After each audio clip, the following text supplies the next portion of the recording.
해병은 여자라도 돌격머리를 해야지 이년아.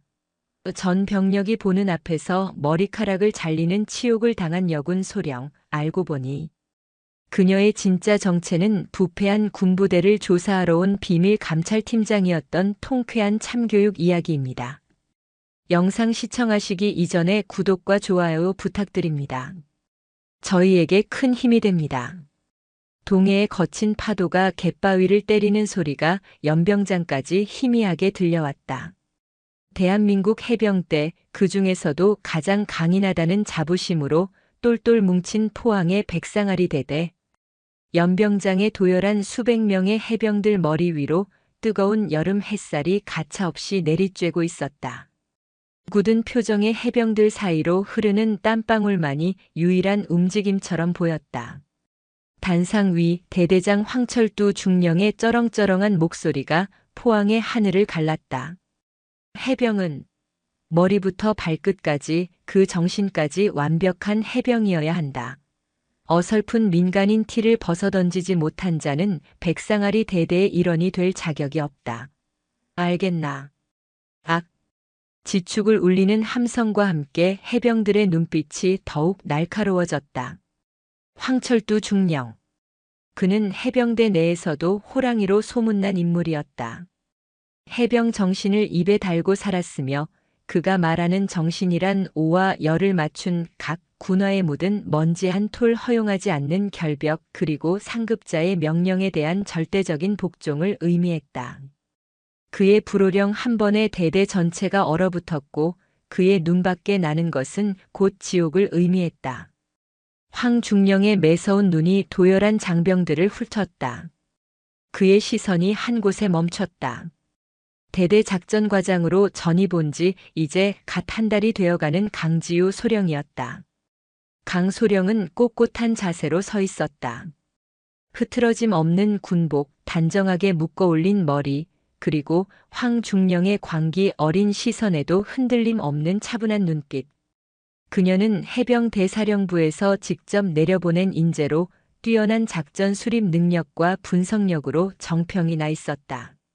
하지만 황중령의 눈에 그녀는 그저 계집이자 자신의 완벽한 왕국에 들어온 이물질일 뿐이었다. 강지우 소령. 황중령의 부름에 강소령이 한치의 망설임 없이 우렁차게 대답했다. 소령 강지우. 앞으로. 강소령이 단상 앞으로 걸어 나왔다. 수백 명의 시선이 그녀에게로 향했다. 황중령은 단상에서 내려와 그녀의 주위를 맴돌며 위아래로 훑어보았다. 마치 사냥감을 앞에 둔 맹수와 같았다. 강소령. 내가 해병의 기본이 뭐라고 했지? 머리부터 발끝까지 해병다운 정신과 자세를 갖추는 것입니다. 그래. 정신과 자세. 그런데 자네는 어떤가? 그 머리 아직도 민간인 티를 못 벗은 것 같지 않나? 황중령이 그녀의 단정하게 묶은 머리를 손가락으로 가리켰다. 강소령의 표정에 처음으로 미세한 균열이 일었다. 규정에 맞게 단정히 관리하고 있습니다. 규정? 이 황철두가 있는 백상아리 대대에서는 내 말이 곧 규정이다. 해병은 돌격 앞으로를 외치는 군인이다. 머리 또한 돌격 머리가 가장 어울리는 법이지. 황중령이 손짓하자 부관이 들고 있던 이발기를 들고 달려왔다. 윙 하는 기계음이 연병장의 정적을 깨뜨렸다. 장병들의 얼굴이 경악으로 물들었다. 아무리 황중령이 폭군이라지만 수많은 병사들이 보는 앞에서 여군 장교의 머리를 자르려는 것은 상상조차 할 수 없는 일이었다. 대대장님, 이건. 강소령이 무언가 말을 하려 했지만 황중령은 그녀의 턱을 거칠게 붙잡았다. 감히 토를 다는 건가? 자네는 내 부하다. 내 부하는 내 명령에 복종할 뿐이다.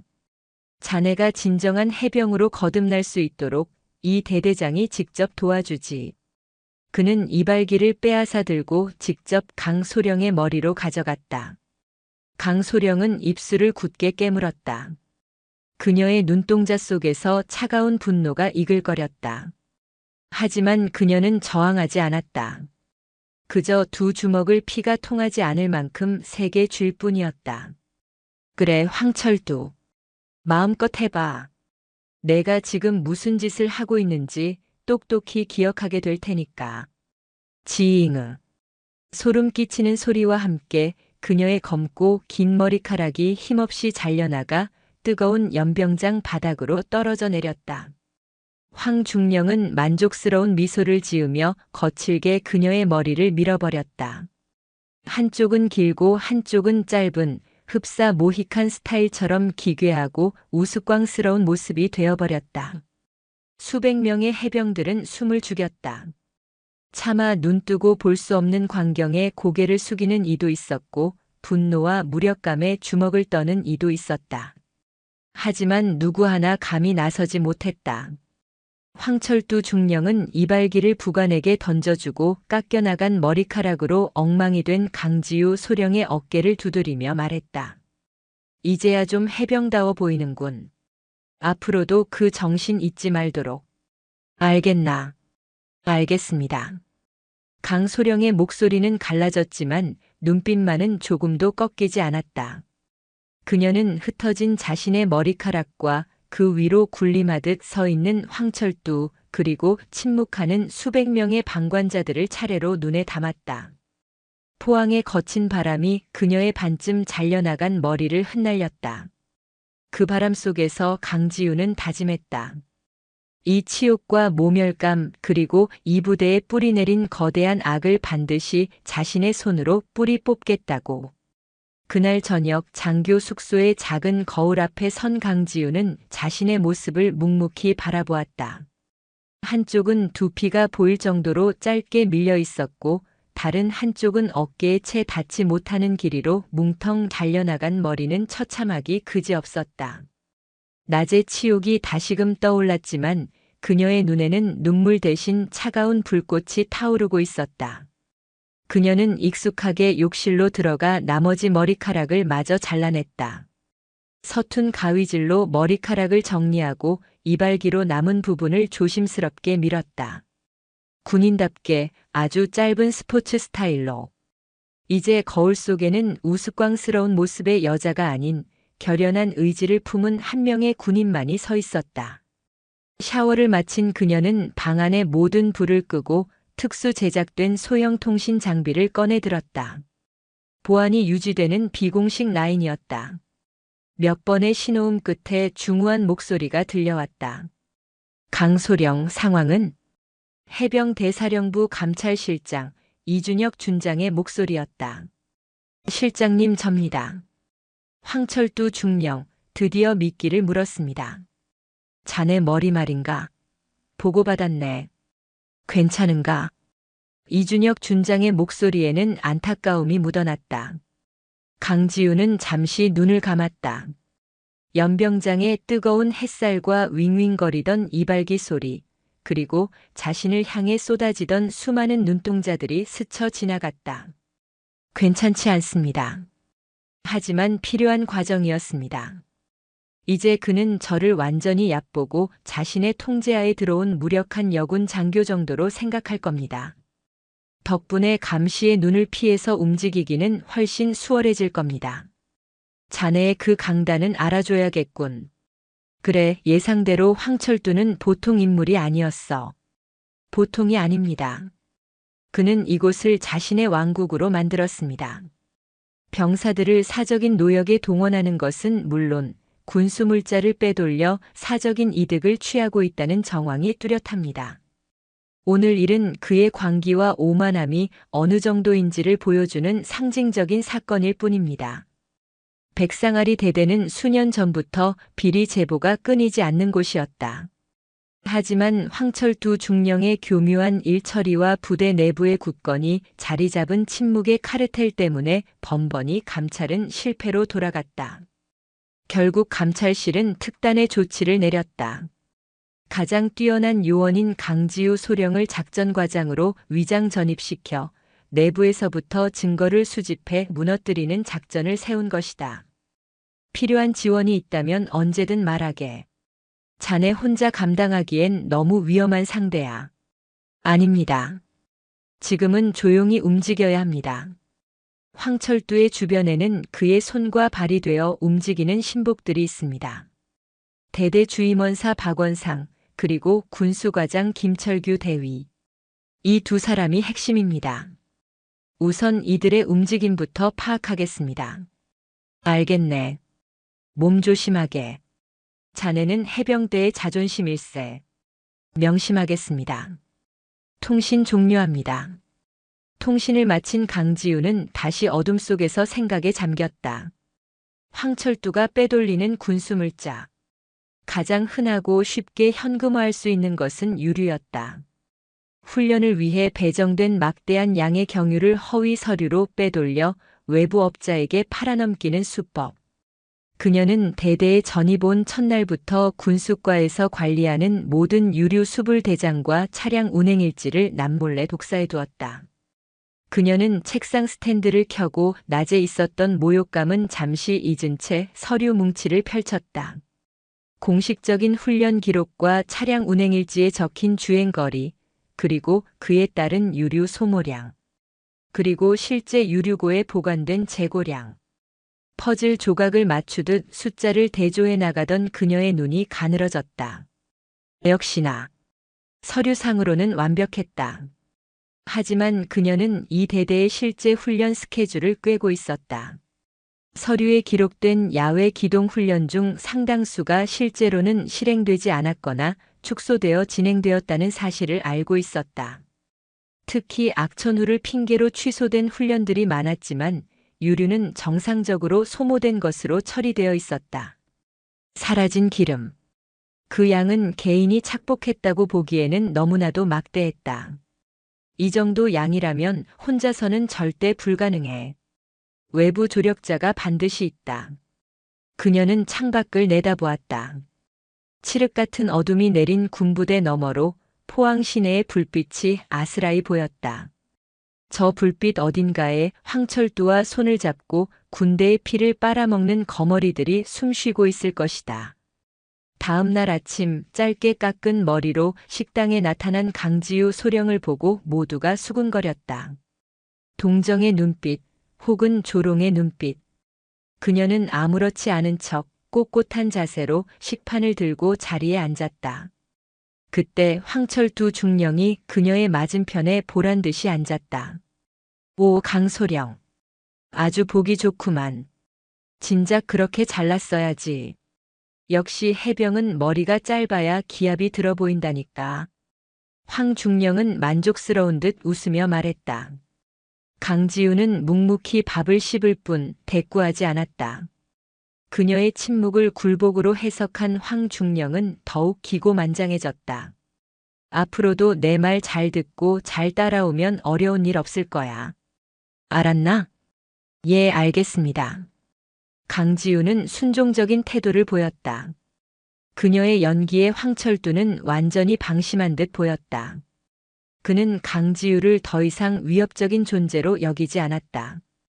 그저 길들여진 암사자 정도로 생각할 뿐이었다. 하지만 그는 몰랐다. 순한 양처럼 고개를 숙인 암사자가 그의 숨통을 끊어놓기 위해 가장 날카로운 발톱을 숨기고 있다는 사실을. 식사를 마친 강지우의 눈빛이 식당 한쪽 구석에서 자신을 불안한 눈으로 쳐다보고 있는 한 젊은 장교에게로 향했다. 작전과 소속 김민준 중위. 얼마 전 사관학교를 졸업하고 임관한 아직 정의감이 살아있는 젊은 피였다. 그는 어제의 사건을 목격하고 가장 큰 충격과 분노를 느낀 사람 중 하나였다. 강지우는 생각했다. 저 젊은 장교라면 어쩌면 이 부패한 왕국을 무너뜨릴 작은 균열을 만들어줄 수 있을지도 모른다고. 그날 오후 강지우는 작전과 사무실에서 김민준 중위를 조용히 불렀다. 사무실에는 두 사람뿐이었다. 김중위는 잔뜩 긴장한 얼굴로 그녀의 앞에 섰다. 어제 연병장에서의 일이 떠오르는지 차마 그녀의 얼굴을 제대로 쳐다보지 못했다. 김중위, 나 좀 보지. 예, 과장님. 어제 일 말이야. 많이 놀랐나? 강지우의 담담한 질문에 김민주는 입술을 달싹이다가 어렵게 입을 열었다. 솔직히 말씀드리면 충격이었습니다. 아무리 대대장님이라도 그렇게까지 하실 줄은 몰랐습니다. 과장님께서는 괜찮으십니까? 그의 목소리에는 진심 어린 걱정이 담겨 있었다. 강지우는 희미하게 미소를 지었다. 아직 이 부대에도 썩지 않은 부분이 남아있다는 증거였다. 나는 군인이다. 개인적인 감정은 접어둔 지 오래야. 그보다 김중희에게 부탁할 게 있어서 불렀다. 무엇이든 말씀하십시오. 혹시 대대 유류고 열쇠를 관리하는 담당자가 누군지 아나? 예상치 못한 질문에 김중희의 눈이 동그래졌다. 유류고는 군수과 소관입니다. 아마 군수과 소속 박 상사가 관리하고 있을 겁니다. 그런데 그건 왜? 박 상사 말고 또 다른 열쇠를 가진 사람이 있나? 군수과장님이 비상키를 가지고 계시고 대대 주임원사님께서도 하나 가지고 계신 것으로 압니다. 규정상으로는 군수과에서만 관리해야 하지만 대대장님께서 특별히 지시하신 사항이라고 들었습니다. 역시나 대대 주임원사 박원상. 황철두의 가장 충실한 신복이 열쇠를 쥐고 있었다. 강지우는 잠시 생각에 잠겼다가 책상 서랍에서 서류 한 장을 꺼내 김중희에게 내밀었다. 이번 주 주말 대대 전체 차량에 대한 일제 정비 및 유류 만제 훈련을 실시할 계획이다. 내가 방금 수립한 작전 계획서야. 대대장님께 보고드리기 전에 김중희가 먼저 검토하고 보완할 부분이 있는지 확인해줬으면 좋겠군. 서류를 받아든 김중희의 표정이 굳어졌다. 주말에 그것도 전 차량을 대상으로 하는 훈련은 매우 이례적인 일이었다. 병사들의 반발도 클 것이고 무엇보다 갑작스러운 훈련 준비에 군수과가 가장 바빠질 터였다.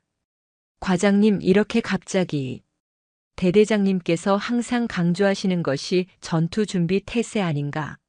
언제 어떤 상황이 닥치더라도 즉각 출동할 수 있는 능력을 갖추는 것. 이번 훈련은 그런 취지에서 계획한 것이다. 문제 있나? 강지우의 단호한 말투에 김중희는 더 이상 이의를 제기하지 못했다. 하지만 그는 이 훈련 계획이 어딘가 이상하다는 것을 직감했다. 이것은 단순한 훈련이 아니었다. 무언가 다른 목적이 숨어 있는 듯 했다. 알겠습니다. 검토 후 보고드리겠습니다. 김중희가 사무실을 나가자 강지우는 다시 서류 더미로 눈을 돌렸다. 그녀의 계획은 간단했다. 갑작스러운 훈련 계획을 빌미로 유류고를 흔드는 것. 모든 차량에 기름을 가득 채우려면 현재 유류고에 보관된 재고량으로는 턱없이 부족해야 정상이었다. 만약 군수과에서 별다른 문제 제기 없이 훈련 준비가 가능하다는 보고를 올린다면 그것은 그들이 장부에는 없는 비공식적인 유류를 대량으로 보관하고 있다는 명백한 증거가 될 터였다. 예상대로 훈련 계획은 대대장 황철두에게 보고되자마자 불호령과 함께 되돌아왔다. 강소령, 지금 제정신인가? 주말에 무슨 훈련이야? 병사들 휴식권은 보장해줘야 할 것 아닌가? 황중령이 작전과 사무실로 직접 쳐들어와 서류를 강지우의 책상에 내던지며 소리쳤다. 대대장님께서 강조하시는 전투준비 태세 확립을 위한 훈련입니다. 실전적인 훈련을 통해. 닥쳐. 내가 언제 내 방식 무시하고 내 멋대로 하라고 했나? 당장 계획 취소해. 황중령의 반응은 예상보다 훨씬 격렬했다. 강지우는 속으로 쾌재를 불렀다. 그의 이런 과민 반응이야말로 유류 문제에 무언가 구린 구석이 있다는 가장 확실한 증거였다. 하지만 대대장님, 이미 계획이 하달되었고 병사들에게까지 공지된 상황입니다. 지금 와서 취소하는 것은 지휘 체계에 대한 불신을 초래할 수 있습니다. 강지우는 일부러 한 발 물러서지 않았다. 그녀는 황철두의 심기를 더욱 건드려 그가 스스로 허점을 드러내게 만들어야 했다. 이게 정말 보자 하니까. 강소령, 아직도 내 위치가 파악이 안 되나? 여기가 어디라고 감히 내 결정에 토를 달아. 황중령의 얼굴이 시뻘겋게 달아올랐다. 그때 사무실 문을 열고 대대주임원사 박원상이 들어왔다. 그는 황중령의 눈치를 살피며 조심스럽게 입을 열었다. 대대장님 진정하십시오. 강소령님도 대대를 위하는 마음에서 그런 것이니 너그러이. 시끄러워. 당신은 빠져. 황중령은 박원상에게까지 소리를 질렀다. 박원상의 얼굴이 순간 굳어졌다. 강지우는 그 찰나의 순간을 놓치지 않았다. 황철두가 이성을 잃고 날뛰는 동안 박원상의 눈빛은 차갑게 상황을 계산하고 있었다. 그는 단순한 신복이 아니었다. 이 범죄의 또 다른 주범이었다. 결국 훈련 계획은 황철두의 고집대로 취소되었다. 하지만 강지우는 중요한 수확을 얻었다.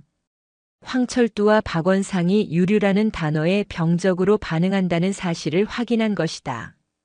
그리고 또 하나. 이 소동을 복도에서 숨죽여 지켜보던 김민준 중위의 눈에 이전에는 볼 수 없었던 의심과 분노의 빛이 서려 있는 것을 보았다. 부패한 왕국에 아주 작지만 분명한 균열이 생기기 시작했다. 취소된 훈련의 여파는 생각보다 컸다. 대대 전체에 보이지 않는 냉기와 긴장이 흘렀다. 병사들은 자신들의 주말을 앗아갈 뻔했던 작전 과장을 원망의 눈초리로 쳐다봤고 간부들은 언제 터질지 모르는 대대장의 분노에 숨을 죽였다. 황철두 중령은 그날 이후 더욱더 포악해졌다. 사소한 꼬투리만 잡혀도 고성이 터져나왔고 그의 군합발 소리는 복도를 지나는 모든 이들의 심장을 멎게 했다.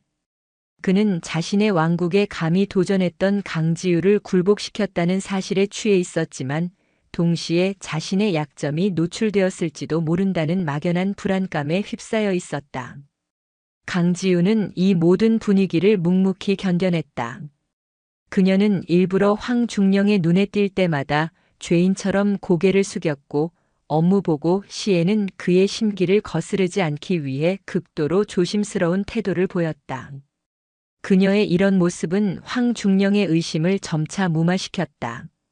그는 강지우가 자신의 절대적인 권력 앞에 완전히 무릎을 꿇었다고 확신하기 시작했다. 하지만 어둠이 내리면 강지우는 다시 감찰관의 눈빛을 되찾았다. 그리고 그녀의 레이더에 계속해서 잡히는 단 한 사람, 김민준 중위가 있었다. 김중위는 그날 이후 말이 없어졌다. 언제나 의욕과 패기로 가득했던 그의 눈에는 이제 깊은 고뇌와 회의가 서려 있었다. 그는 부조리를 목격했지만 거대한 악 앞에서 아무것도 할 수 없는 자신의 무력함에 괴로워하고 있었다. 강지우는 때가 되었다고 판단했다. 그녀는 그날 밤 모두가 퇴근한 텅 빈 작전과 사무실에 홀로 남아있는 김중위를 찾아갔다. 김중위는 책상에 앉아 있었지만 멍하니 허공을 응시하고 있었다. 강지우가 들어서는 소리에도 한참 동안이나 알아차리지 못했다. 김중위. 나지막한 부름에 김중위가 화들짝 놀라며 자리에서 일어났다. 과 과장님, 아직 퇴근 안 하셨습니까? 김중위야말로 할 일이 남았나 보군. 강지우는 그의 책상으로 다가가 맞은편 의자에 조용히 앉았다. 그녀는 서두르지 않았다. 잠시 동안 사무실에는 쇠붙이처럼 차가운 침묵만이 흘렀다. 먼저 입을 연 것은 강지우였다. 많이 힘든가? 질문이었지만 모든 것을 알고 있다는 듯한 어조였다. 김중위는 고개를 숙였다. 그의 어깨가 미세하게 떨리고 있었다. 저는 제가 무엇을 해야 할지 모르겠습니다. 무엇이 김중위를 그토록 괴롭게 만들지? 제가 배운 해병대는 이런 모습이 아니었습니다. 정의롭고 명예로우며 그 어떤 불의와도 타협하지 않는 무적의 군대. 저는 그런 해병이 되고 싶어서 이곳에 왔습니다. 하지만 제가 지금 보고 있는 것은 김중위는 말을 잇지 못했다. 그의 눈에 실망과 분노 그리고 체념이 뒤섞여 있었다. 강지우는 그의 눈을 똑바로 바라보며 말했다. 그렇다면 김중희가 배운 그대로의 해병대를 만들면 되지 않나. 제가 할 수 있는 것은 아무것도 없습니다. 저는 그저 일개중위에 불과합니다. 계급이 정의를 행하는 자격을 결정하는 것은 아니다. 중요한 것은 신념과 용기지. 김중희, 나는 자네 눈 속에 아직 꺼지지 않은 불꽃을 보았다. 그 불꽃, 이대로 제가 되게 내버려 둘 텐가. 강지우의 목소리는 조용했지만 그 안에는 강철 같은 힘이 실려 있었다. 김중희는 고개를 들어 그녀를 바라보았다. 짧게 깎은 머리, 타협을 모르는 단단한 눈빛. 연병장에서 모욕을 당하면서도 끝까지 꺾이지 않았던 그 모습이 떠올랐다. 그녀는 피해자가 아니었다. 거대한 벽과 홀로 맞서 싸우는 외로운 전사였다. 김중희의 마음속에서 무언가 뜨거운 것이 치밀어 올랐다. 제가 무엇을 하면 되겠습니까? 마침내 나온 대답에 강지우의 입가에 옅은 미소가 번졌다. 거창한 일은 아니다. 우선 우리가 확인해야 할 것이 있어. 강지우는 책상 서랍에서 종이 한 장을 꺼냈다. 지난 1년간 백상아리 대대에서 실시했던 모든 야외 기동 훈련의 목록이었다. 이 훈련 기록들이 모두 사실이라고 생각하나? 김중희는 목록을 훑어보았다. 몇몇 날짜에 그의 고개가 갸우뚱거렸다. 이상합니다. 제가 기억하기로 이날과 이날은 태풍 때문에 모든 훈련이 취소되었던 것으로 압니다. 그런데 여기에는 정상적으로 K-의 전차 기동 훈련을 실시했다고 되어 있습니다. 그래. 바로 그거야. 이런 유령 훈련이 더 있을 거다. 서류상으로만 존재하고 실제로는 실시되지 않은 훈련들. 그 훈련에 배정된 유류가 어디로 갔을지 우리는 그걸 밝혀내야 해. 하지만 어떻게 증명할 수 있습니까? 서류는 완벽하게 조작되어 있을 겁니다. 서류는 거짓말을 해도 다른 것들은 진실을 말해주지. 예를 들면 위병소 출입 기록이라든가. 강지우의 눈이 번뜩였다. 대규모 기동 훈련이 있었다면 수십 대의 전차와 장갑차가 반드시 위병소를 통과해야만 해. 그 기록은 작전과나 군수과가 아니라 헌병대에서 관리하지. 쉽게 손댈 수 없는 자료야. 김중희가 해줘야 할 일은 이 유령 훈련이 있었던 날짜의 위병소 차량 출입 기록을 확보하는 것이다. 할 수 있겠나? 그것은 명백한 월권 행위이자 발각될 경우 군 생활이 끝장날 수도 있는 위험한 일이었다. 김중희의 얼굴에 잠시 망설임이 스쳤다. 하지만 그는 이내 입술을 깨물고 단호하게 대답했다. 하겠습니다. 그날 밤 김민준 중위는 잠들지 못했다. 그는 헌병대에서 근무하는 사관학교 동기에게 전화를 걸어 작전 계획 수립에 참고할 자료가 필요하다는 그럴듯한 핑계를 대고 지난 1년치의 위병소 출입 기록을 이메일로 넘겨봤는데 성공했다. 심장이 미친 듯이 뛰었지만 그는 멈추지 않았다. 다음 날 새벽 동이 트기도 전에 어두운 작전과 사무실에서 강지우와 김민주는 마주 앉았다. 한쪽 모니터에는 유령 훈련이 의심되는 날짜들이, 다른 한쪽 모니터에는 그날의 위병소 출입 기록이 띄워져 있었다. 두 사람은 숨을 죽인 채 데이터를 대조하기 시작했다. 결과는 충격적이었다. 서류상으로 수십 대의 전차와 장갑차가 포항 시내를 가로질러 훈련장으로 향했다는 그 시간, 위병소 기록에는 대대장의 지휘관용 차량 한 대만 출입한 것으로 되어 있었다. 그런 날이 한두 번이 아니었다. 지난 1년간 무려 30번이 넘는 유령 훈련이 있었다. 그 훈련들에 배정된 유류의 양을 어림짐작으로 계산해 본 김중희의 얼굴이 하얗게 질렸다. 이럴 수가, 이 정도 양이면. 그래. 유조차 수십 대 분량이야. 이 막대한 기름이 흔적도 없이 사라진 거지. 강지우의 목소리는 얼음장처럼 차가웠다. 바로 그때였다. 사무실 문이 소리 없이 열리며 그림자 하나가 쑥 들어섰다. 두 사람이 경악하며 고개를 돌린 곳에는 대대 주임원사 박원상이 귀신처럼 서 있었다.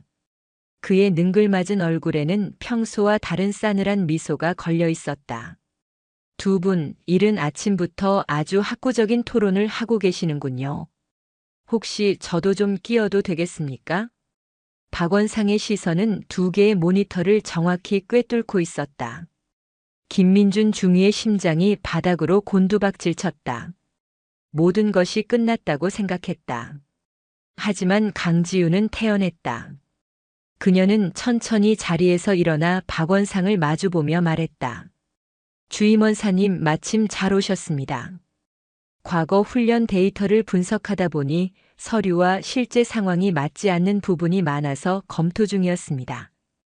혹시 주임원사님께서는 이 날짜들에 대해 기억나는 것이 있으신지 여쭤봐도 되겠습니까?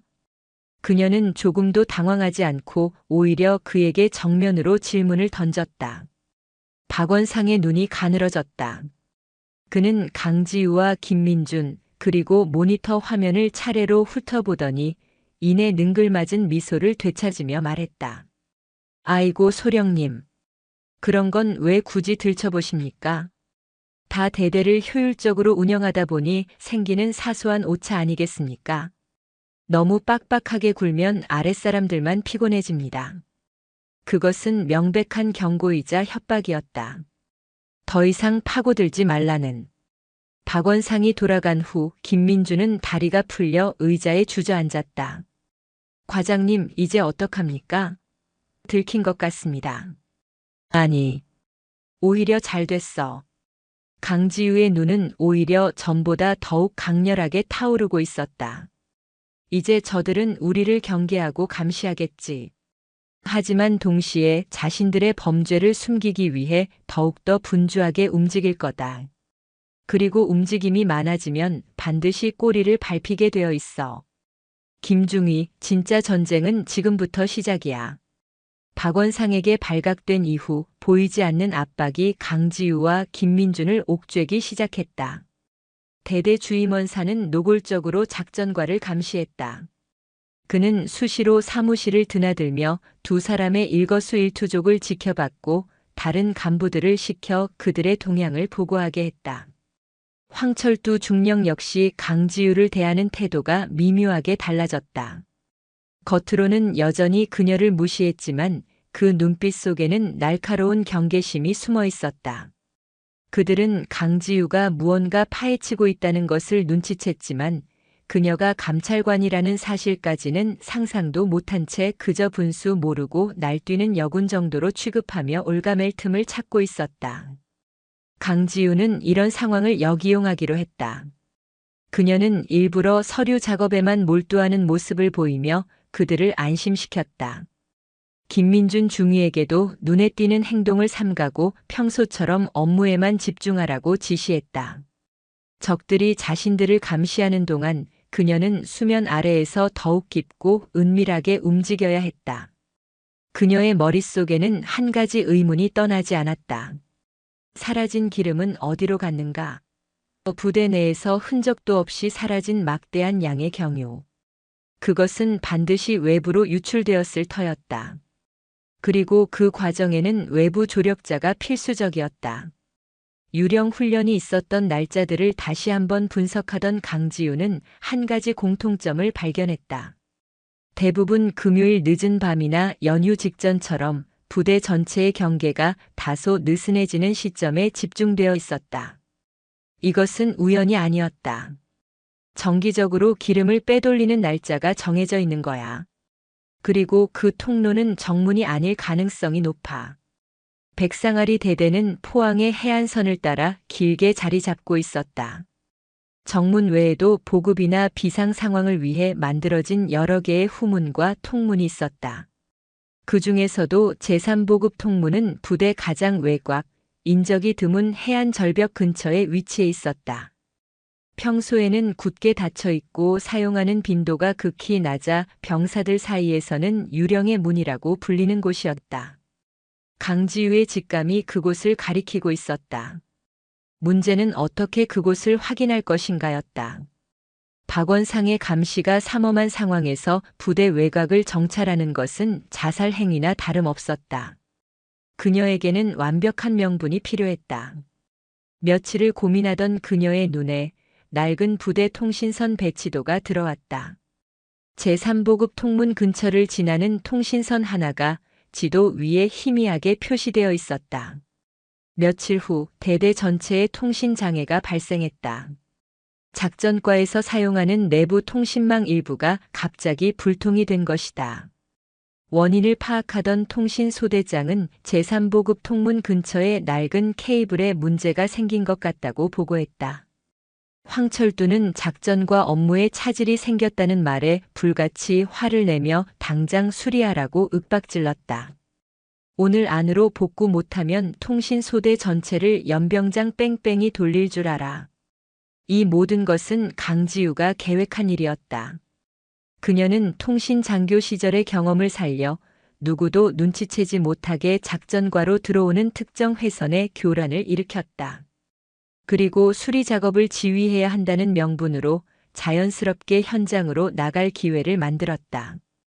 대대장님, 작전과의 통신망인 만큼 제가 직접 현장에 나가서 수리 작업을 감독하겠습니다.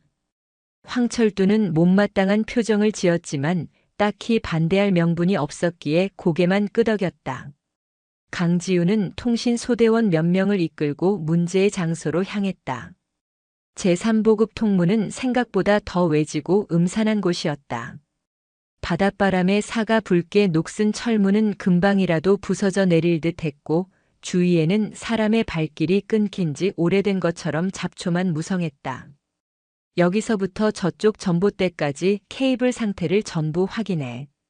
단선된 부분이 있는지 꼼꼼하게 찾아봐. 병사들에게 작업을 지시한 강지우는 자연스럽게 주변 지형을 살피기 시작했다. 그녀의 눈에 들어온 것은 통문으로 이어지는 좁은 비포장도로였다.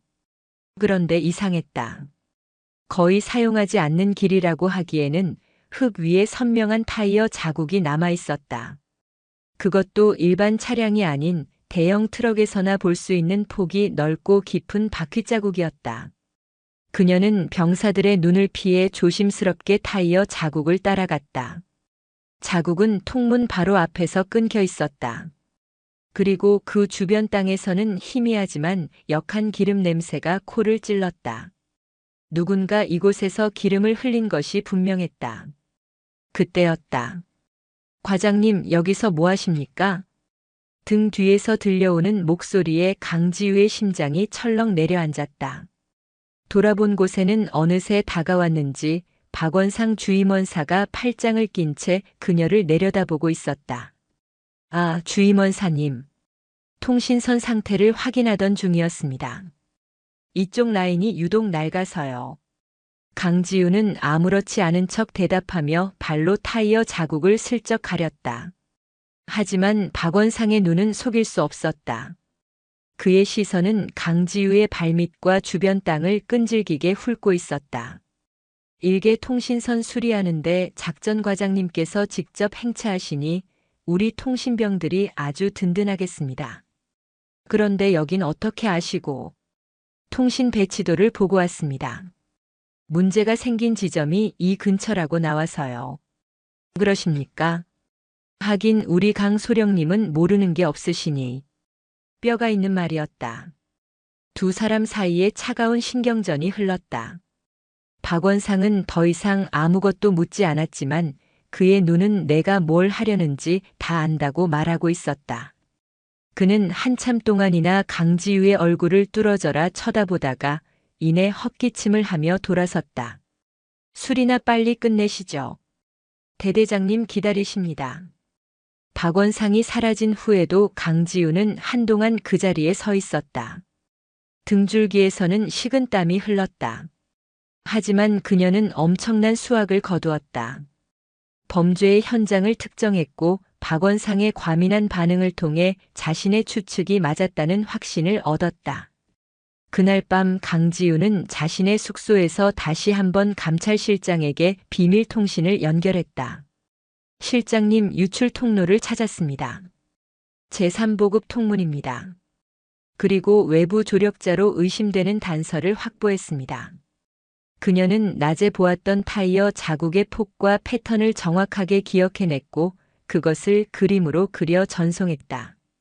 특정 회사에서 사용하는 대형 유조 트럭의 타이어일 가능성이 높았다. 알겠다. 즉시 포항 지역의 모든 유류 운송업체를 대상으로 조사에 착수하지. 특히 백상아리 대대와 거래 기록이 있거나 대대 간부들과 연이 있는 곳을 중심으로 샅샅이 뒤져보겠다. 부탁드립니다. 그리고 적들이 저의 움직임을 눈치챈 것 같습니다. 앞으로는 더욱더 위험해질 겁니다. 알고 있네. 하지만 거의 다 왔어. 조금만 더 버텨주게.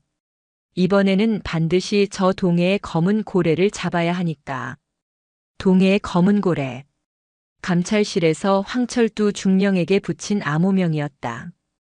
바다의 포식자처럼 군 전체를 병들게 하는 거대한 악이라는 의미였다. 통신을 끄는 강지우는 창밖의 칠흑 같은 포항의 밤바다를 바라보았다. 거대한 고래를 잡기 위해 그녀는 기꺼이 폭풍 속으로 몸을 던질 준비가 되어 있었다.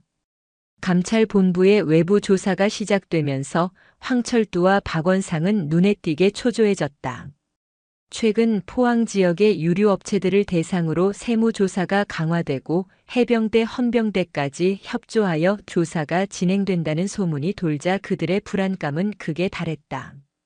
그들은 이 모든 것의 배후에 강지우가 있다고 확신했지만 심증만 있을 뿐 물증이 없었다.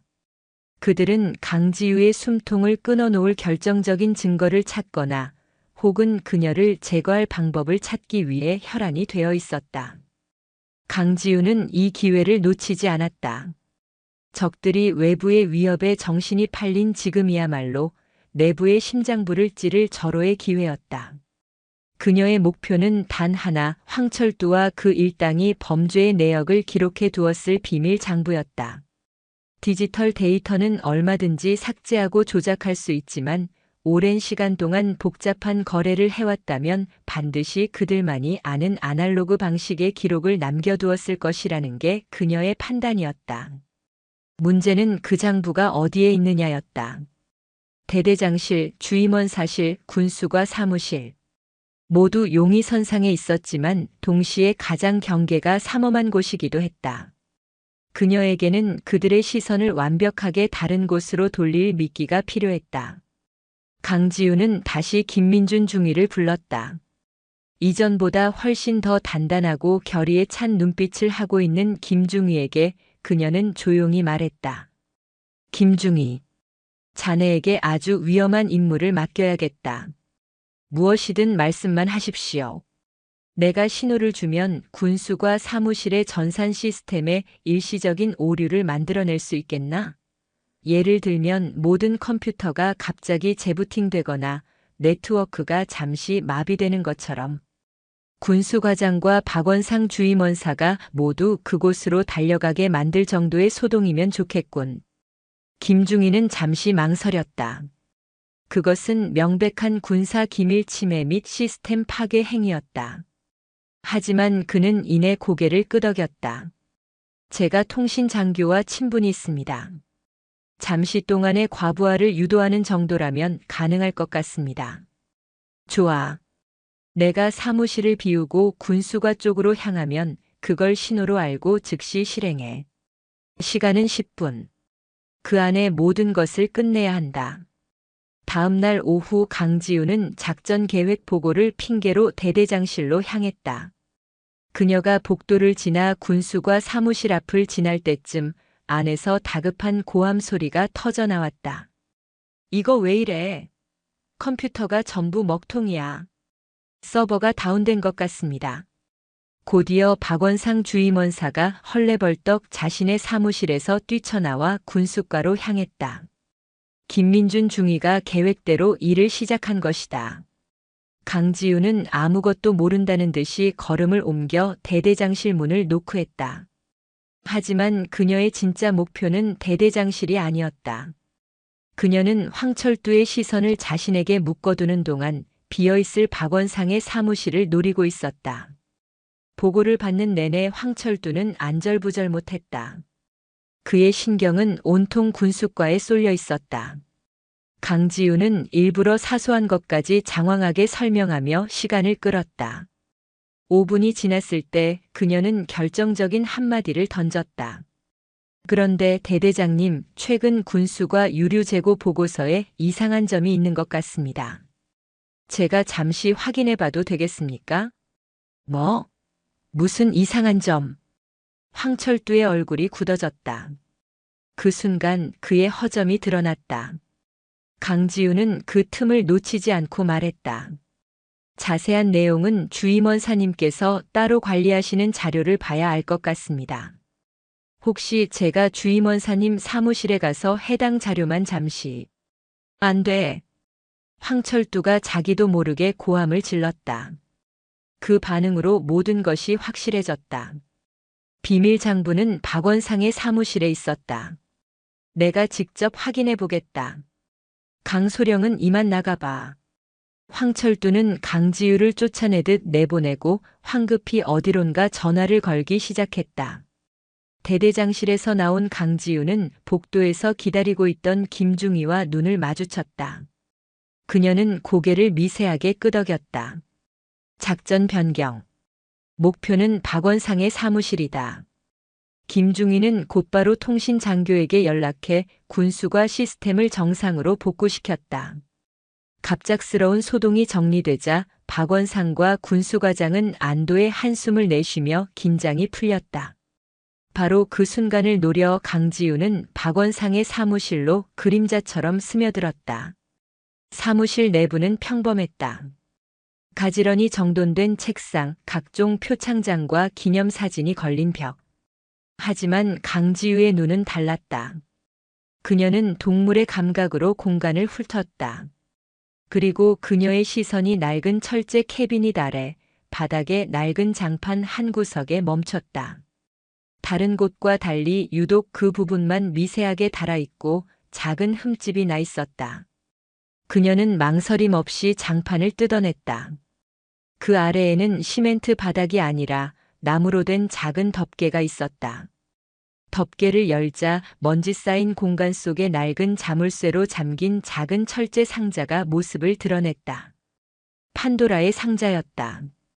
강지우는 품에서 가늘고 긴 철사를 꺼내 자물쇠 구멍에 넣고 조심스럽게 움직였다. 몇 번의 시도 끝에 찰칵하는 작은 소리와 함께 자물쇠가 풀렸다. 심장이 미친 듯이 뛰었다.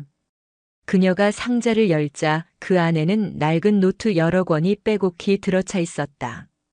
노트를 펼친 그녀의 눈이 커졌다. 그곳에는 지난 수년간 황철두와 박원상이 빼돌린 유류의 양 거래한 업체의 이름, 주고받은 돈의 액수 그리고 상납한 상급자의 이니셜까지 날짜별로 꼼꼼하게 기록되어 있었다. 상상을 초월하는 거대한 비리의 실체였다. 강지우는 즉시 소형 디지털 카메라를 꺼내 장부의 모든 페이지를 빠르게 촬영하기 시작했다. 한 장 한 장 넘어갈 때마다 대한민국 해병대의 명예를 더럽힌 자들의 추악한 민낯이 드러났다. 마지막 페이지를 촬영하고 있을 때였다. 거기서 뭘 하는 거지? 얼음처럼 차가운 목소리가 등 뒤에서 들려왔다. 강지우의 온몸이 굳었다. 천천히 고개를 돌린 곳에는 문에 기댄 채 팔짱을 끼고 자신을 지켜보고 있는 황철두 중령이 서 있었다. 군수과 소동은 자신을 묶어두기 위한 미끼였고 진짜 목표가 박원상의 사무실이라는 것을 뒤늦게 깨닫고 달려온 것이었다. 그의 눈에는 더 이상 오만함이나 분노가 담겨 있지 않았다. 모든 것을 잃게 된 남자의 공허하고 섬뜩한 광기만이 번뜩이고 있었다. 내년이었군. 처음부터 모든 것을 알고 접근한 사령부에서 보낸 쥐새끼가. 황철두가 천천히 강지우에게로 다가왔다. 그의 손에는 묵직한 렌치가 들려 있었다. 감히 나의 성을 무너뜨리려 해? 그 대가가 뭔지 지금부터 뼈저리게 느끼게 해주지. 어차피 이 바다의 쥐도 새도 모르게 잠기는 시체 하나 늘어난다고 해서 세상은 아무것도 달라지지 않아. 더 이상 군인 대 군인이 아니었다. 좁은 사무실 안 사리를 품은 맹수와 모든 것을 건 사냥꾼의 마지막 대치가 시작되고 있었다. 박원상의 사무실, 시간은 멈춘 듯 했다. 묵직한 렌치를 든 황철두의 그림자가 강지우를 집어삼킬 듯 일렁였다. 그의 눈은 더 이상 인간의 것이 아니었다. 모든 것을 잃고 파멸만이 남은 짐승의 눈, 오직 눈앞의 적을 물어뜯어 숨통을 끊어버리겠다는 원초적인 살이만이 이글거리고 있었다.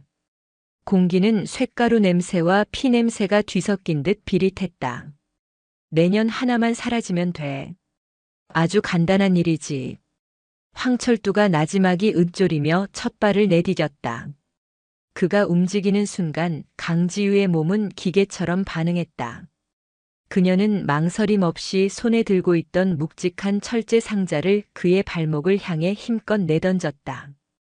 예상치 못한 공격에 황철두가 비틀거리는 찰나 그녀는 책상 위를 박차고 그의 반대편으로 몸을 날렸다. 사무실은 순식간에 두 맹수가 맞붙는 비좁은 투기장으로 변했다. 에이, 인연이. 발목에 강한 충격을 받은 황철두가 고통 섞인 신음을 터뜨리며 분노에 차 렌치를 휘둘렀다. 휑! 하고 공기를 가르는 소리가 섬뜩하게 울렸다. 렌치는 강지우가 방금 전까지 서 있던 곳의 책상 모서리를 강타했고 단단한 원목 책상이 박살나며 나무 파편이 사방으로 튀었다. 만약 피하지 못했다면 두개골이 으스러졌을 끔찍한 위력이었다. 강지우는 숨을 몰아쉬었다. 상대는 이성을 잃은 상태 힘으로 맞서는 것은 어리석은 짓이었다. 그녀는 살아남아야 했다. 그리고 이 증거를 반드시 세상 밖으로 가져가야 했다. 그녀의 눈이 빠르게 사무실 내부를 훑었다. 유일한 탈출구인 문은 황철두가 가로막고 있었다. 그렇다면 다른 길을 만들어야 했다. 그녀의 시선이 창문에 꽂혔다. 어딜 보는 거야? 황철두가 다시 렌치를 치켜들고 달려들었다. 강지우는 몸을 낮춰 그의 공격을 피하며 옆에 있던 의자를 집어들어 그의 다리를 향해 던졌다. 의자에 걸려 황철두의 몸이 잠시 주춤하는 사이 강지우는 결심을 굳혔다. 그녀는 방금 전 황철두가 박살낸 책상에서 떨어져 나온 날카롭게 쪼개진 나무 조각 하나를 재빨리 손에 쥐었다. 죽어. 황철두의 세 번째 공격. 이번에는 피할 공간조차 없었다. 강지우는 정면으로 맞부딪히는 것을 택했다. 그녀는 렌치가 자신의 머리를 향해 날아드는 순간 몸을 비틀며 황철두의 품으로 파고들었다. 동시에 손에 쥔 날카로운 나무 조각으로 그의 옆구리를 깊숙이 찔렀다. 크악! 비명과 함께 황철두의 손에서 렌치가 떨어졌다. 강지우는 그 틈을 놓치지 않고 그의 팔을 꺾으며 몸을 빼냈다. 그리고는 망설임 없이 사무실을 가로질러 창문을 향해 온몸을 던졌다. 와장창! 요란한 파열음과 함께 유리창이 산산조각 났고 강지우의 몸은 2층 높이의 사무실 밖으로 떨어졌다. 그녀는 훈련받은 대로 몸을 굴려 충격을 흡수했지만 발목에서 찌르는 듯한 통증이 느껴졌다. 발을 접질린 것이다. 전현을 잡아. 사무실 안에서 들려오는 황철두의 악에 바친 고함 소리가 신호탄이었다. 복도에서 들려오는 여러 개의 발소리, 당직 사관의 다급한 외침. 모든 것이 순식간에 아수라장으로 변했다. 강지우는 고통을 느낄 새도 없이 절뚝이며 몸을 일으켰다. 손에는 증거가 담긴 디지털 카메라가 피처럼 뜨겁게 느껴졌다. 그녀는 본능적으로 빛이 없는 어두운 곳을 향해 뛰기 시작했다. 본부 건물 뒤편 낡은 창고와 보일러실이 있는 후미진 곳이었다. 밤의 장막이 그녀의 가장 든든한 아군이었다.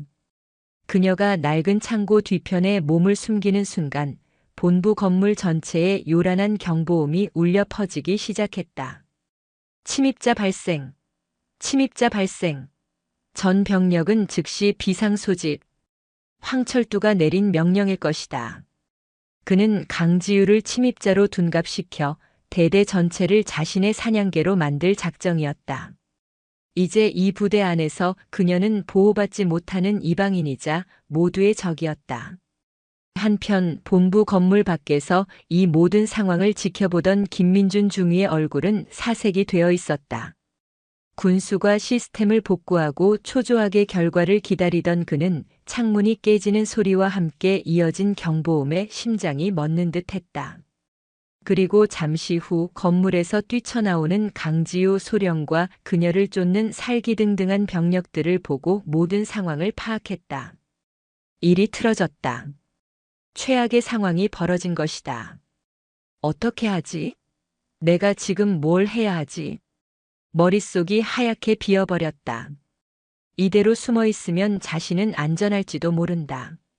하지만 저 어둠 속에서 홀로 쫓기고 있을 강지우 소령을 떠올리자 심장에서 뜨거운 불길이 치솟았다. 그녀는 자신을 믿고 위험한 임무를 맡겼다. 그녀는 썩어 빠진 이 부대를 바로잡기 위해 모든 것을 걸었다. 이대로 그녀를 외면하는 것은 군인의 명예를 버리는 것뿐만 아니라 인간으로서의 양심을 파는 행위였다. 김민주는 주먹을 불끈 쥐었다.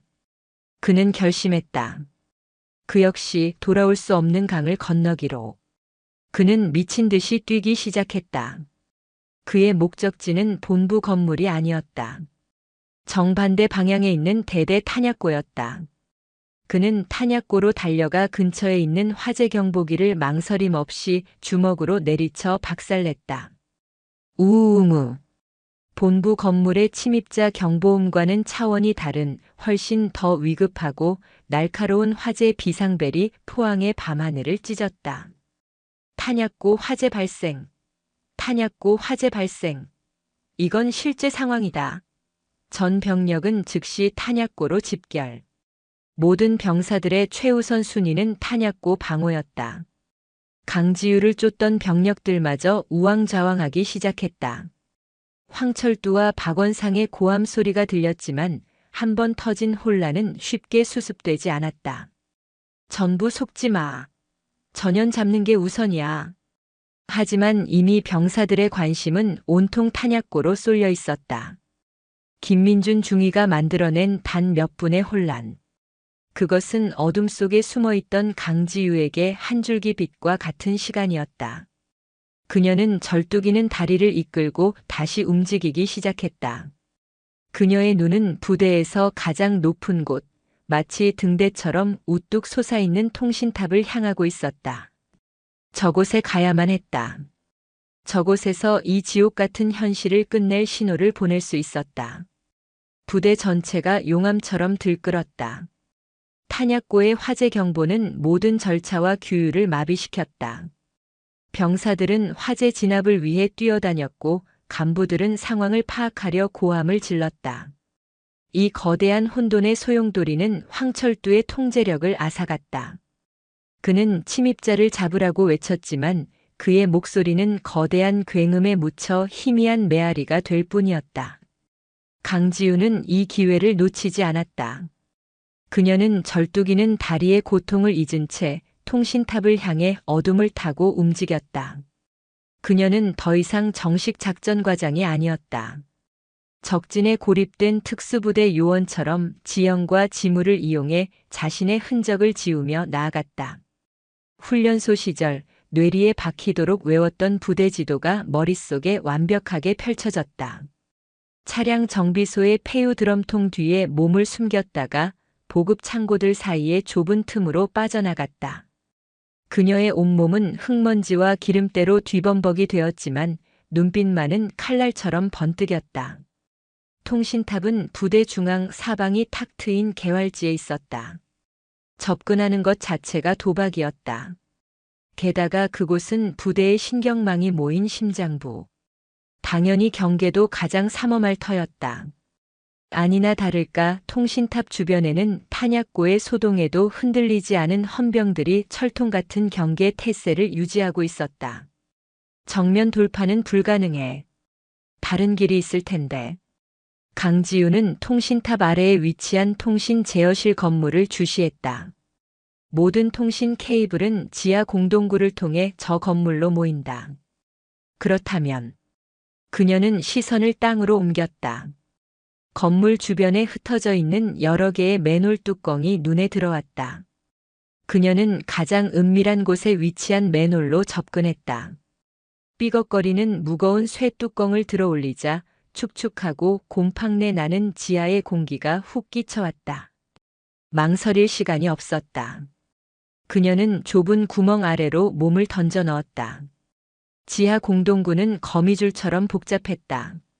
사방에서 물 떨어지는 소리가 울렸고 희미한 비상등만이 길을 밝혔다. 강지우는 벽에 붙어 있는 케이블의 방향을 따라 조심스럽게 나아갔다.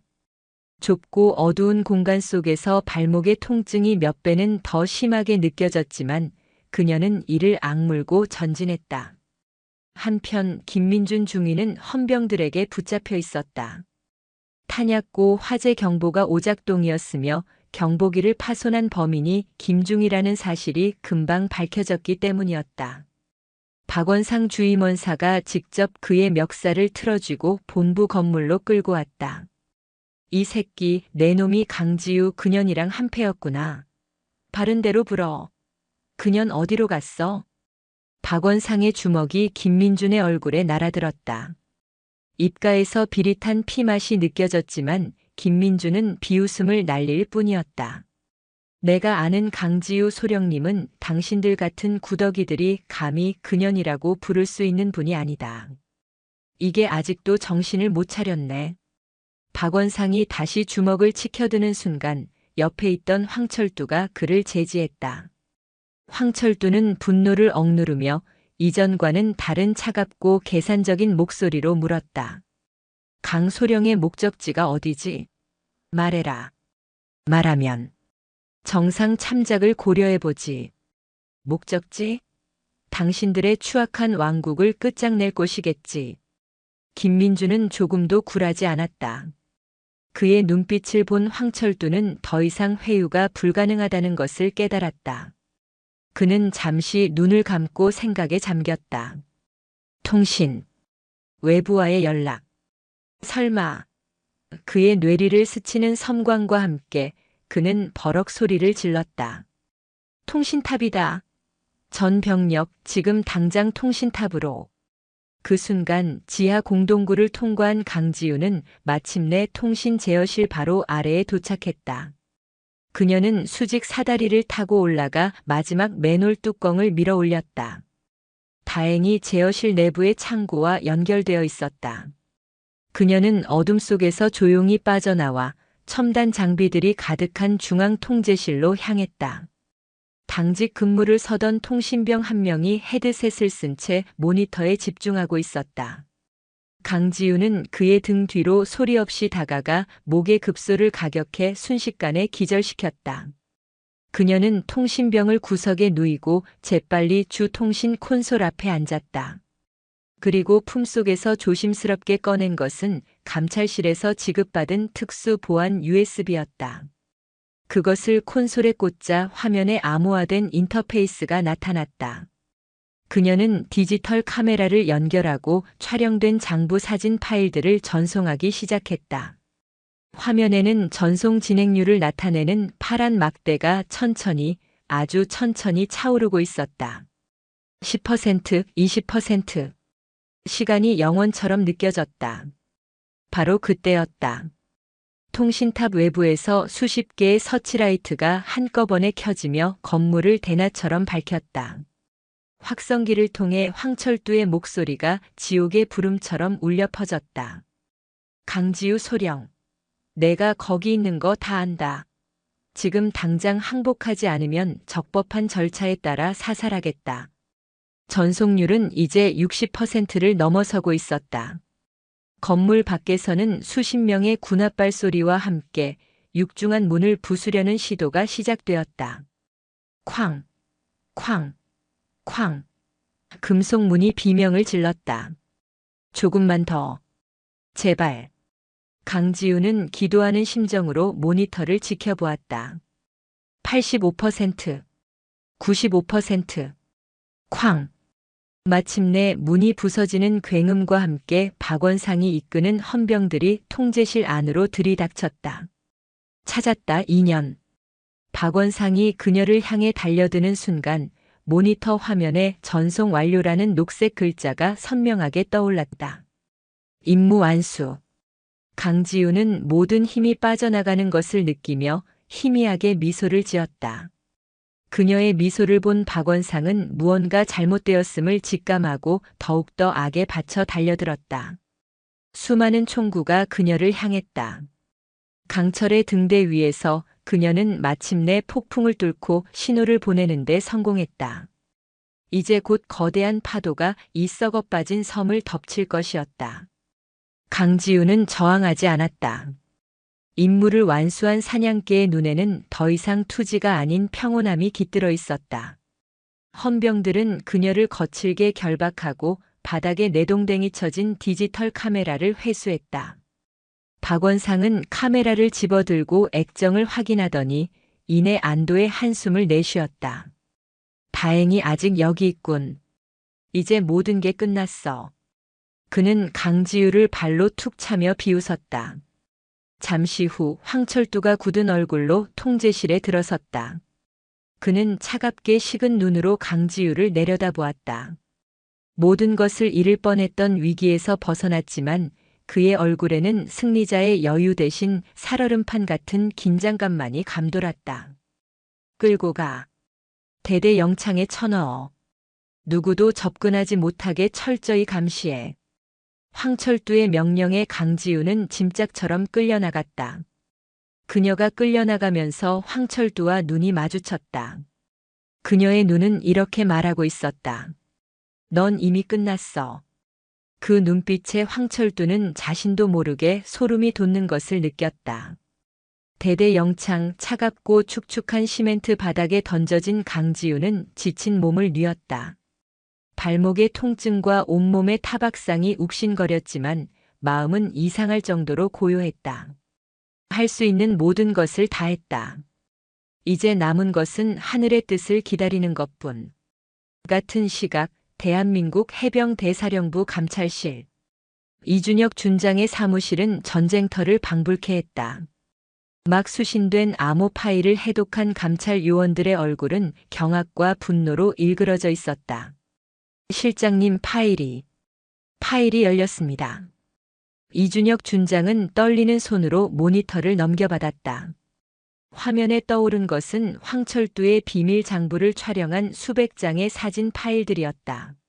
날짜와 액수, 이름들이 빽빽하게 적힌 페이지들이 넘어갈수록 그의 표정은 굳어지다 못해 파랗게 질려갔다. 그것은 단순히 한 부대의 비리가 아니었다. 군수업체와의 유착, 상급 부대로의 뇌물 상납 정황까지 해병대 전체를 뒤흔들 거대한 암덩어리의 실체였다. 이럴 수가. 황철두 이놈이. 이 정도였을 줄이야. 그는 주먹으로 책상을 내리쳤다. 그리고 마지막 파일. 그것은 사진이 아닌 강지우가 미리 녹음해둔 짧은 음성 메시지였다. 실장님. 이 메시지를 들으실 때쯤 저는 임무를 완수했거나 혹은 실패했을 겁니다. 만약 제가 실패했다면 모든 것을 잊고 다음을 기약해 주십시오. 하지만 만약 성공했다면 지금 이 순간 저는 적의 심장부에서 고립되어 있을 겁니다. 제 목숨은 중요치 않습니다. 하지만 이 증거를 통해 반드시 대한민국 해병대의 썩은 부분을 도려내 주십시오. 이것이 저 해병 강지우의 마지막 부탁이자 명령입니다. 담담하지만 강철 같은 의지가 담긴 목소리. 이준혁 준장은 눈을 질끈 감았다. 그는 즉시 사령관에게 직통 전화를 연결했다. 사령관님, 긴급 상황입니다. 백상아리 대대의 황철두 중령권 보통 문제가 아닙니다. 당장 헌병특수임무대 출동시켜야 합니다. 강지우 소령이 그곳에서 혼자 버티고 있습니다. 한편 다시 포항의 백상아리 대대. 황철두는 자신의 사무실에서 초조하게 담배를 태우고 있었다. 그는 손에 든 디지털 카메라를 보며 안도하려 애썼지만 강지우의 마지막 그 눈빛이 뇌리에서 떠나지 않았다. 뭔가 이상해. 너무 순순히 잡혔어. 박원상이 사무실로 들어왔다. 대대장님, 김민준 중위놈은 일단 의무실에 가둬놨습니다. 입을 열 생각을 안 합니다. 상관없어. 이제 증거는 우리 손에 있으니. 강지우 그녀는 별다른 움직임은 없나? 쥐 죽은 듯이 조용합니다. 완전히 꺾인 것 같습니다. 그래. 꺾였어야지. 하지만 황철두의 불안감은 가시지 않았다. 그는 무언가 놓치고 있다는 불길한 예감에 휩싸였다. 그는 박원상에게 명령했다. 만약을 대비해야겠다. 대대 내 우리 라인에 있는 놈들 전부 비상 대기시켜. 그리고 대대 외곽 경계 평소보다 2배로 강화해. 지금부터 내 허락 없이는 개미 새끼 한 마리도 이 부대 안으로 들여보내지 마. 그는 마지막 발악을 준비하고 있었다. 만약 사령부에서 감찰 병력이 들이닥치면 외부 세력의 부대 전복 시도라는 명목으로 무력 저항이라도 할 기세였다. 그는 자신의 왕국이 이대로 무너지는 것을 용납할 수 없었다. 시간이 흘러 동쪽 하늘이 희뿌옇게 밝아오기 시작했다. 포항의 바다는 짙은 해무에 잠겨 있었다. 대대 전체에는 폭풍 전야의 무겁고 숨막히는 정적만이 감돌았다. 병사들은 어젯밤의 소동에 잠을 설쳤지만 무슨 일이 일어나고 있는지 정확히 알지 못한 채 불안에 떨고 있었다. 황철두는 밤새 한숨도 자지 못한 채 창밖의 해무를 노려보고 있었다. 그의 왕국은 고요했다. 너무나도 고요했다. 바로 그 순간이었다. 두두두두두두. 짙은 해무를 찢고 여러 대의 헬리콥터 프로펠러 소리가 지축을 울리며 다가왔다. 일반적인 기동 헬기가 아니었다. 육중하고 위압적인 소음, 해병대 헌병 특수임무대가 사용하는 강습 헬기의 굉음이었다. 헬기들은 지정된 헬기장이 아닌 대대 연병장 상공으로 곧장 날아와 정지했다. 동시에 대대 정문에서는 쾅 하는 굉음과 함께 육중한 차단기가 종이장처럼 구겨져 나갔다. 사령부에서 급파된 장갑차들이 멈춤 없이 밀고 들어오고 있었다. 헬기에서는 검은 특수 전투복을 입은 대원들이 로프를 타고 순식간에 연병장으로 쏟아져 내렸다. 그들은 한치의 망설임도 없이 본부 건물을 향해 진격하기 시작했다. 자신의 사무실 창밖으로 이 모든 광경을 지켜보던 황철두 중령의 얼굴이 하얗게 재처럼 변해갔다. 불안감이 현실이 되어 그의 목을 조여왔다. 그의 철옹성 같던 왕국이 새벽의 해무와 함께 허무하게 무너져 내리고 있었다. 포항의 새벽을 가르며 울려 퍼진 헬리콥터의 굉음은 백상아리 대대의 종말을 알리는 조종이었다. 해병대 헌병 특수임무대의 검은 전투복은 짙은 해무를 뚫고 스며드는 저승사자의 그림자 같았다. 그들의 움직임에는 일말의 망설임이나 혼란도 없었다. 마치 수백 번이고 반복 훈련한 것처럼 그들은 연병장에 내리자마자 한치의 오차도 없이 본부 건물을 향해 물 흐르듯 전진했다. 황철두 중령의 사무실. 창밖으로 펼쳐지는 광경을 망연자실하게 바라보던 그의 귀에 복도에서 들려오는 짧은 비명과 육중한 군홧발 소리가 점점 가까워졌다. 그가 마지막으로 믿었던 자신의 충복이라 여겼던 소수의 부하들이 저항 한번 제대로 못하고 제압당하는 소리였다. 문 밖에서 마지막까지 버티던 박원상 주임원사의 비명에 가까운 고함이 들렸다. 누구냐 너희들. 여긴 백상아리 대대 본부다. 당장 물러서지 못해. 하지만 그의 외침은 해병 대사령부 헌병단이다. 문 열어.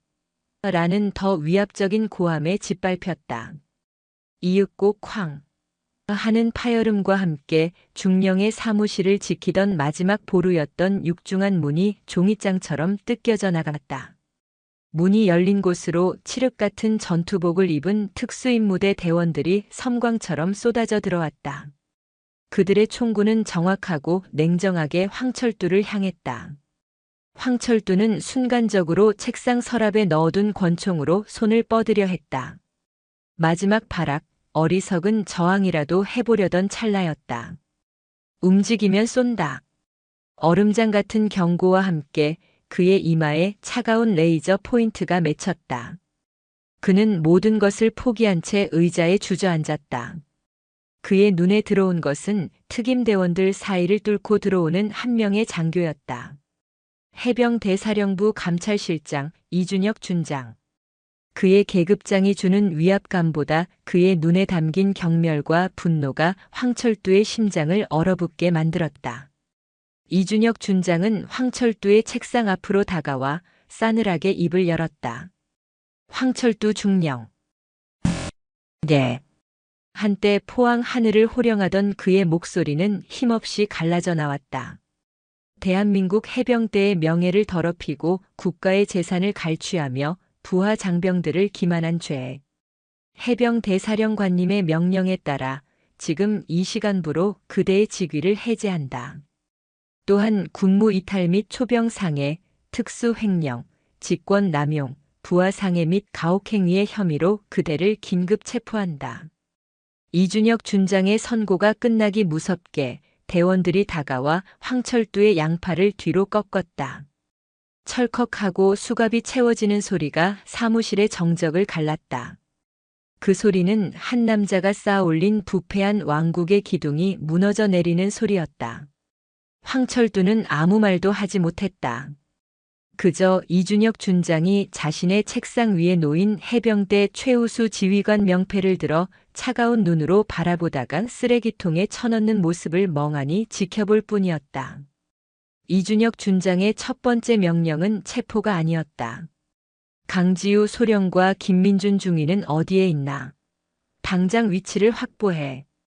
특임대원들은 즉시 흩어져 영창과 의무실로 향했다. 잠시 후 굳게 닫혀있던 영창의 철문이 열렸다. 어둠 속에서 한 줄기 빛이 쏟아져 들어왔고 그 빛 속에 강지우가 서 있었다. 흙먼지와 기름때로 더러워진 군복, 헝클어진 머리, 온몸에 선명한 상처들. 그 모습은 처참했지만 그녀의 허리는 그 어떤 순간보다 꼿꼿했고 눈빛은 새벽의 별처럼 빛나고 있었다. 그녀는 자신을 구하러 온 이준혁 준장을 향해 부서진 몸으로 군인으로서 최고의 경의를 담아 거수 경례를 붙였다. 소령, 강지호. 이준혁 준장은 차마 경례를 바로 받지 못했다. 그는 잠시 눈을 감았다. 이 모든 것을 홀로 감당해낸 부하의 모습에 목이 메어왔다. 그는 평생의 존경심을 담아 그녀의 경례에 답했다. 고생했네, 강소령. 자네는 대한민국 해병대의 자존심이다. 의무실에 갇혀있던 김민준 중위 역시 구출되었다. 그는 자신을 향해 다가오는 준장의 모습에 어쩔 줄 몰라 하며 고개를 숙였다. 자신의 돌발 행동이 어떤 처벌을 받게 될지 두려웠다. 하지만 이준혁 준장은 그의 어깨를 강하게 붙잡았다. 고개 들어라, 해병. 자네의 용기가 없었다면 우리는 모든 것을 잃었을지도 모른다. 자네는 처벌받는 것이 아니라 상찬받게 될 것이다. 자네야말로 진정한 해병이다. 그 말에 김민준 중위의 눈에서 뜨거운 눈물이 흘러내렸다. 잠시 후 백상아리 대대의 전 장병이 연병장에 소집되었다. 그들이 서 있는 곳은 불과 얼마 전 강지우 소령이 머리카락을 잘리는 치욕을 당했던 바로 그 장소였다. 하지만 연병장의 공기는 완전히 달라져 있었다. 두려움과 침묵 대신 혼란과 경악, 그리고 무언가 잘못되었음을 깨닫는 술렁임이 가득했다. 장병들의 시선 끝에 본부 건물에서 황철두 중령과 박원상 주임원사를 비롯한 그의 신복들이 줄줄이 수갑을 찬 채 끌려 나오는 모습이 들어왔다. 한때 신처럼 군림하며 모두를 공포에 떨게 했던 그들의 초라하고 비참한 모습에 장병들은 충격에 휩싸였다. 그들이 호송차에 오르는 모습을 연병장에 모인 수백 명의 눈이 침묵 속에 지켜보고 있었다. 그것은 그 어떤 훈시나 교육보다도 강렬한 참교육의 순간이었다. 단상 위로 이준혁 준장이 올라섰다. 그의 옆에는 아직 군복도 갈아입지 못한 상처투성이의 강지우 소령과 김민준 중위가 함께 섰다. 이준혁 준장은 마이크를 잡고 연병장을 가득 메운 해병들을 향해 입을 열었다. 백상아리 대대 해병들 그리고 간부들. 나는 사령부 감찰실장이다. 그의 목소리는 분노로 가득 차 있었지만 동시에 깊은 슬픔을 담고 있었다. 나는 오늘 여러분에게 해병 정신이 무엇인지 다시 묻기 위해 이 자리에 섰다. 해병 정신이란 무엇인가? 머리를 짧게 깎고 목소리를 크게 내는 것이 해병 정신인가? 상급자의 불이한 명령에 침묵하고 동료의 고통을 외면하는 것이 해병 정신인가? 그것은 해병 정신이 아니다. 그것은 군대의 명예를 더럽히는 수치일 뿐이다. 그의 일갈에 모든 해병들이 고개를 숙였다. 진정한 해병 정신은 불의에 저항하는 용기다. 자신의 안위를 돌보지 않고 정의를 바로 세우려는 헌신이다. 여기 여러분의 옆에 서 있는 두 사람을 보라. 강지우 소령은 자신의 모든 것을 걸고 거대한 악과 싸웠다. 김민준 중위는 불의 앞에서 침묵하기를 거부하고 자신의 신념을 행동으로 옮겼다. 이 두 사람이야말로 여러분이 배워야 할 진짜 해병 정신의 표상이다. 이준혁 준장은 강지우와 김민준의 어깨를 두드리며 말을 이었다. 썩은 가지는 잘라냈다. 이제 이 백상아리 대대를 다시 대한민국 최강의 부대로 만드는 것은 여러분의 몫이다. 부끄러운 과거를 잊지 말고 더 강하고 정의로운 해병으로 거듭나길 바란다. 이상. 연설이 끝나고 연병장에는 한동안 무거운 침묵이 흘렀다. 그때 한 병사가 허리를 펴고 단상을 향해 거수 경례를 했다. 그것을 시작으로 수백 명의 해병들이 약속이라도 한 듯 일제히 경례를 올렸다. 그들의 경례는 두려움에 가득 찼던 이전의 그것과는 달랐다. 진심 어린 존경과 새로운 시작에 대한 결의가 담긴 살아있는 경례였다. 몇 주 후 백상아리 대대에는 새로운 바람이 불고 있었다. 부패 혐의로 체포된 황철두와 그 일당은 군사재판에 회부되어 군복을 벗고 법의 엄정한 심판을 받게 되었다. 그들과 결탁했던 외부 업체 역시 검찰의 수사를 받고 해체되었다. 김민준 중위는 자신의 용기 있는 행동을 인정받아 사령관 표창을 받았고 이전보다 더욱더 늠름하고 믿음직한 장교로 성장해 있었다. 강지우 소령은 특진과 함께 사령부 작전처의 핵심 보직으로 발령받았다. 포항을 떠나기 전 그녀는 마지막으로 백상아리 대대를 찾았다. 새로 부임한 신임 대대장의 지휘 아래 부대는 이전과는 비교할 수 없을 정도로 활기차고 건강한 모습으로 변해 있었다. 연병장을 지나는 그녀를 본 병사들은 이제 더 이상 그녀를 피하거나 수군거리지 않았다. 그들은 걸음을 멈추고 그녀가 지나갈 때까지 기다렸다가 전설적인 영웅을 향한 경외심을 담아 우렁찬 목소리로 경례를 외쳤다. 필승! 그녀는 그들의 경례를 받으며 조용히 미소 지었다. 부대를 떠나기 전 그녀는 마지막으로 그 연병장을 마주보고 섰다. 자신의 머리카락이 잘려나가 흩날리던 치욕의 장소. 하지만 이제 그곳은 그녀에게 더 이상 상처가 아니었다. 부정을 베어내고 새로운 시작을 싹 틔운 영광스러운 전장이었다. 포항의 바다는 여전히 거칠게 포효하고 있었다. 하지만 그 파도 소리는 이제 절망의 외침이 아닌 새로운 시대를 향해 나아가는 힘찬 함성처럼 들렸다.